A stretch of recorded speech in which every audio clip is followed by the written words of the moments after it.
La Commissione Pari Opportunità del Comune di Belluno non aderirà alla manifestazione Belluno Pride in programma il prossimo 15 luglio. Ad annunciarlo la Presidente della Commissione, Maria Teresa Cassol, che si dice rammaricata per l'esito della votazione che ha visto dividersi in due fazioni contrapposte i membri nominati dalla minoranza in Consiglio Comunale, favorevoli al supporto in toto della manifestazione, e quelli della maggioranza, che hanno invece votato contro. Al primo punto degli obiettivi della nostra Commissione è proprio quello di lavorare contro ogni disuguaglianza, insomma, per la parità di tutte le persone. Mi dispiace che questa decisione crei una polemica su un evento il più inclusivo e il meno divisivo possibile. Non si fa attendere la risposta della controparte, in particolare dal membro di commissione delegato dal sindaco e assessore alle pari opportunità Simonetta Butignon, che accusa Cassol di aver riportato una versione solo parziale dei fatti, sostenendo l'appoggio del comune alla manifestazione e che le ragioni della contrarietà hanno da ricercarsi nel manifesto dell'evento. Belluno non ha aderito al Pride, falso. Oggetto della discussione della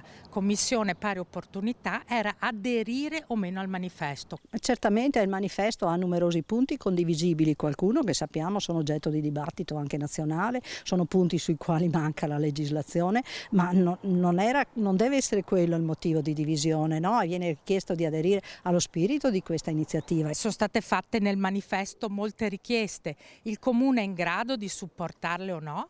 Apriamo un tavolo e discutiamone seriamente, non prendiamo a scatola chiusa tutto quello che c'è scritto e poi magari non siamo in grado di fornire le risposte adeguate. Per Cassol, tuttavia, il Pride è per sua natura un evento simbolo delle pari opportunità e il no di una commissione che nella promozione della parità dei diritti ha il suo obiettivo primo sfocia quasi nel paradossale.